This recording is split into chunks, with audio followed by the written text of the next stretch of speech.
मुझे पहले लड़के की तस्वीर दिखाओ माँ, फिर मैं फैसला करूंगी यहाँ हाँ या ना का। माँ ने रीता की तरफ देखा। अच्छा, हम तुम्हारे लिए क्या कोई अच्छा लड़का नहीं देखेंगे?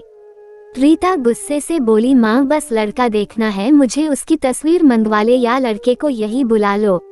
माँ ने डांटा, पागल है, शर्म नहीं आती, चल दफा हो जाओ अपने कमरे में। बाबा भी आ गए। क्यों डांट रही हो मेरी बच्ची को? रीता बाबा के पास गई और जाकर कहने लगी, बाबा मुझे लड़का देखना है। बाबा ने मुस्कुराकर कहा, हाँ बेटी, तुम्हारी मर्जी से ही करेंगे शादी, कल मैं उसकी तस्वीर मंगवा लूंगा। लड़के का अपना होटल है, पढ़ा लिखा है, प्यारा है। लेकिन रीता को तो लड़का देखना था। लड़का तो प्यारा है। रीता ने हाँ कर दी। 10 दिनों में ही रीता की शादी हो गई। रीता का हमसफर सुशील अरेंज मैरिज थी। ना कभी मुलाकात हुई, ना कभी कोई बात, कभी एक दूसरे को मिले भी नहीं। ये ऐसा पवित्र रिश्ता होता है, दो अजनबी एक जान हो जाते हैं जो कभी जिंदगी में मिले भी ना हो। 2 पल भर में एक दूसरे की जान बन जाते हैं। पहली रात थी। सुशील कमरे में आया, हाथ में आइसक्रीम पकड़ी हुई रीता नजरें झुकाए बैठी थी। आइसक्रीम तो रीता की फेवरेट थी। सुशील को नमस्ते की। सुशील पास बैठ गया। सुशील थोड़ा सा शर्माता भी था। आइसक्रीम खाते हुए बोला, जितने पैसे शादी पर खर्च किए इतने की काश मैं आइसक्रीम खा लेता। रीता का घूंघट उठाकर बोला, अब आप खाओगी? पहले तो रीता ने शर्माते हुए मना कर दिया। फिर सुशील ने प्यार से कहा, खाली प्यार बढ़ेगा। रीता को आइसक्रीम दी और खुद भी खाने लगा। रीता सारी आइसक्रीम खा गई। सुशील ने जब पूछा, आइसक्रीम पूरी खत्म कर दी? रीता मुस्कुराने लगी, वो तो मैं खा गई। सुशील भी मुस्कुराने लगा, बहुत कंजूस हो आप, पहले कहती नहीं खाती और अब देखो सारी की सारी खा गई हो। यह आइसक्रीम 50-50 की थी। रीता सुशील को पहली ही रात इतना तो समझ गई थी कि सुशील दिल का बहुत अच्छा है। रात भर मोहब्बत भरी बातें होती रही। जिंदगी अपनी असल मंजिल की तरफ मुड़ गई थी। वक्त गुजरने लगा। रीता के भाई की शादी थी। रीता 4 महीने की प्रेग्नेंट भी थी। रीता ने सुशील से कहा, मुझे भाई की शादी में जाना है।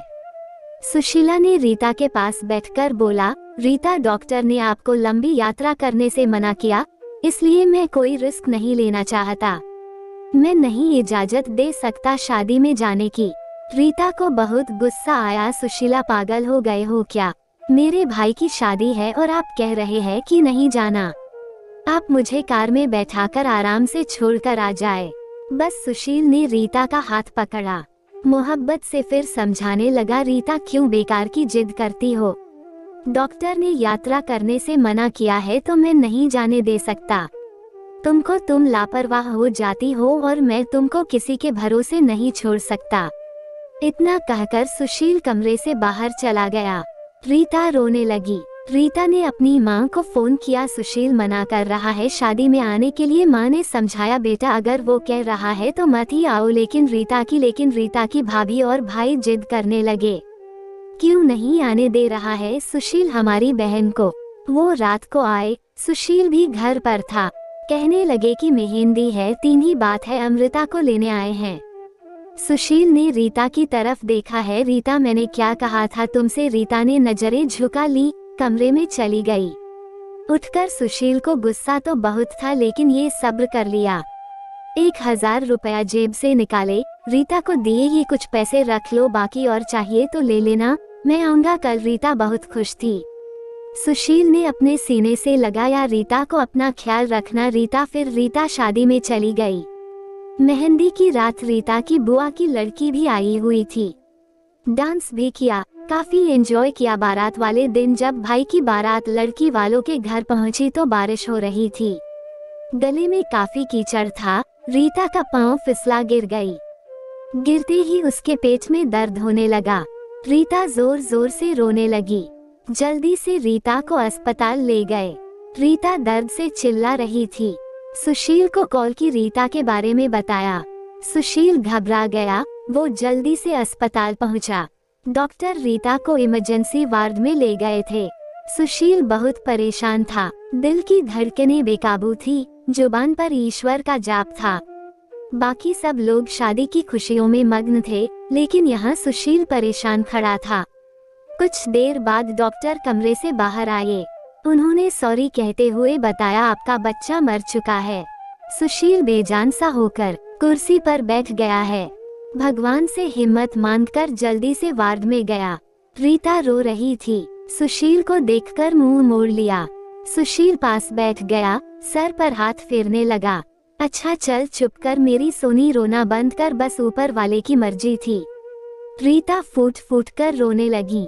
सुशील मुझे माफ कर दे, मुझसे गलती हो गई। सुशील ने आंसुओं से भीगी हुई पलकों को चूम लिया। अरे बस बस मेरी जान, रोते नहीं है, बस ऊपर वाले की मर्जी थी, चुप हो जाऊं। रीता खुद को गुनहगार समझ रही थी अपने बच्चे और सुशील का। सुशील समझने लगा। रीता का सर अपनी गोद में रख लिया। चुप हो जाए मेरी सोनी, सोनी रो मत, अब देख मैं तेरे पास हूँ। रीता को लेकर घर चला गया। शादी खत्म हुई, सब घर आ गई। रीता का हाल पूछने रीता खुद पर इल्जाम दे रही थी। मुझे रोका था सुशील ने मां, लेकिन मैं जिद करती रही, शादी में जाना है। अगर मैंने इनकी बात मान ली होती तो आज शायद मैं अपना बच्चा ना खोती।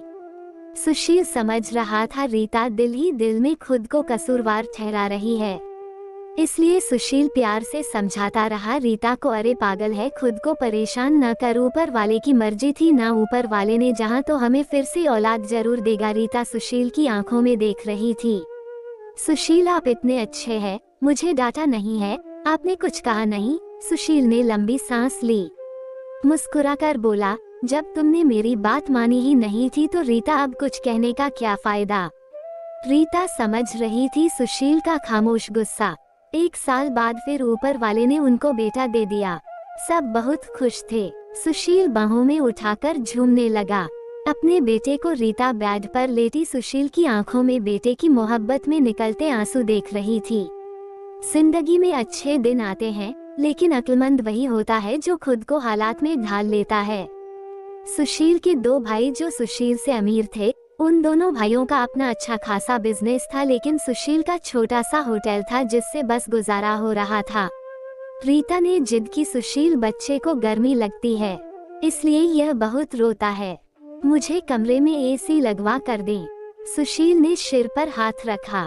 अरे रीता पागल हो गई हो क्या, मेरे पास नहीं है इतने पैसे एसी के लिए। रीता ने जिद की, मुझे ऐसी चाहिए बस कमरे में। सुशील अपने बेटे को सीने पर लेटाकर खेल रहा था उसके साथ। रीता बस एसी लगवाने की जिद किए बैठी थी। सुशील ने रीता का हाथ पकड़ा, अपने करीबी किया। रीता पता नहीं क्यों इतनी चिंदी हो, तुम लगवा दूंगा। ये लो, सो गया है मेरा राजकुमार, इसको लेटा दो। 2 साल बाद ऊपर वाले ने एक बेटी भी दी। वे दोनों बहुत खुश थे। हर अच्छी बुरी ख्वाहिश पूरी करता था सुशील, लेकिन फिर भी छोटी छोटी बातों पर उनमें झगड़ा रहता ही था। बेटा 4 साल का हो गया था, बेटी छोटी थी। सुशील का होटल का काम अच्छा नहीं चल रहा था। सुशील कुछ परेशान था। घर आया, देखा बेटे ने उसका लैपटॉप तोड़ दिया था। प्रीति मोबाइल पर लगी हुई थी। सुशील ने देखा लैपटॉप टूटा हुआ पड़ा है। सुशील चिल्लाकर बोला, रीता ये क्या है। रीता ने देखा, ये आपके लाडले ने तोड़ा है। सुशील गुस्से में पहले ही था। रीता को गाली देकर बोला, तुम्हारा दिमाग काम नहीं करता, इसमें मेरा सारा डेटा था, तुम पागल हो क्या, जाओ खाना लेकर आओ, उठ जाओ। रीता गुस्से में बोली, सुशील मैं नौकरानी नहीं हूँ, सारा दिन बच्चों को संभालूं और फिर तुम मुझे गाली दो। सारा दिन इतना काम करो और कदर इतनी सी है, गाली दे रहे हो। रीता खाना लेकर आई, बैंगन बने हुए थे। सुशीला ने बैंगन देखे, चिल्लाकर बोला, तुम्हारा दिमाग खराब है, तुमको कितनी बार समझाया है मैं बैंगन नहीं खाता। सुशील ने खाना उठाकर फेंक दिया, उठकर बाहर चला गया। इतने में बेटे ने कांच का गिलास तोड़ दिया, जो हाथ पर लग गया। काफी खून बहने लगा था। हाथ से रीता ने बेटे को 1-2 थप्पड़ लगा दिए। बहुत तंग आ गई हूँ मैं, तुम बाप बेटे से बेटे को उठाकर कमरे में ले गई। रो रही थी, साथ ही उसे मैं बोल रही थी, 5 साल हो गए इस इंसान के साथ, बड़ी कदर ही नहीं है। बेटे के जख्म पर मरहम लगाने लगी।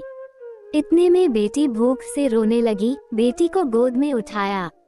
इस इंसान की ऐसी हरकतें रही तो गुजारा मुश्किल हो जाएगा। रात भर सुशील गायब रहा। रीता ने भी फोन करके ना पूछा। रीता ने अपनी माँ को बताया, सुशील आजकल ना खर्चा दे रहा है, ना अच्छे से बात करता है, गालियां देता है। माँ ने कहा अच्छा हम करते हैं बात। उससे सुशील को महसूस हुआ उसने अच्छा नहीं किया रीता के साथ। आज घर जाकर रीता को सॉरी करूंगा। घर आया देखा घर में रीता के माँ बाप चाचा सब आकर बैठे हुए थे। सुशील ने रीता की तरफ देखा, रीता खामोश रही, नमस्ते किया। उसके बाद बात तो शुरू हो गई। माँ चिल्लाकर बोली क्यों बेटा तुम खर्चा नहीं देते हो, रीता को क्यों गालियाँ देते हो। सुशील को बहुत गुस्सा आया। घर की बात ही हम दोनों सुलझा लेते। सुशील ने गुस्से से कहा इसको सब कुछ देता हूँ, ये बस तमाशा लगाना चाहती हैं। रीता भी गुस्सा थी, वो भी गुस्से में बोली क्या देते हैं, वो महीने में 10,000 देते हो जिसका दोनों बच्चों का दूध भी पूरा नहीं होता। एहसान करते हो मुझ पर, तुम्हारे बच्चों पर खर्चा करती हूँ। बहस इतनी बढ़ गई कि सबके सामने सुशील ने रीता को थप्पड़ मार दिया। रीता की माँ को बर्दाश्त नहीं हुआ, वो अपनी बेटी को साथ ले गई, दोनों बच्चे भी साथ ले गई। सुशील ने भी ना रोका उन्हें, रीता नाराज होकर चली गई। रीता को थप्पड़ ज्यादा जोर का लगा था, निशाना बन गया था। चेहरे पर माँ भी रोने लगी, न जाने पहले भी कितना जुल्म करता होगा मेरी बेटी पर कमीना इंसान। सुशील पहले से ही अपने होटल की वजह से परेशान था, काम ना होने की वजह से, और अब ये परेशानी बन गई। रीता मायके में थी, सुशील यहाँ था, घर में परेशान था। हालात इतने खराब हो गए, सुशील को अपना होटल बेचना पड़ा। 2 महीने गुजर गए, दोनों ने एक दूसरे से बात तक न की, दोनों गुस्से में थे। सुशील कहता खुद गई है खुद वापस आए, रीता की अकड़ थी, मनाने आएगा तो जाऊंगी। दिन गुजरते गए, 8 महीने गुजर गई, कोई बातचीत नहीं हुई। सुशील के एक दोस्त ने सुशील से कहा विदेश जाना है तो बताओ, मेरे पास एक ही वीजा है। हालात काफी बुरे थे, सुशील विदेश चला गया, नंबर बंद हो गया। 1 साल गुजर गया, दोनों ने कोई बात ना की, एक दूसरे के साथ। रीता भाई से खर्चा लेती, बच्चों के दूध का या फिर दूसरी जरूरी सामान का। भाई कब तक दे सकते थे खर्चा, उनके भी अपने बच्चे थे। कभी रीता के बच्चे कोई नुकसान कर देते, कोई चीज तोड़ देते तो रीता की भाभी हजारों बातें करती, ताने देती थी। रीता चुपचाप सुन लेती थी, क्या करती है आखिर, किसी को कुछ बताती भी न थी। दीपावली का दिन था, रीता ने भाई से कहा पैसे दे दो, बच्चों को शॉपिंग करवानी है। भाभी पास से बोली बहन साफ सी बात है, हमारे पास फालतू के पैसे नहीं है, उसी इंसान के साथ गुजारा नहीं तो तलाक लेकर किसी दूसरे से शादी कर लो, जाओ यहाँ से। रीता उस दिन बहुत रोई थी, उसे एहसास होने लगा था सुशील तो मेरे सर का ताज है। सुशील दुबई में बच्चों को याद कर बहुत रोता था। रीता पागल, बात कुछ थी नहीं और तूने ये क्या कर दिया।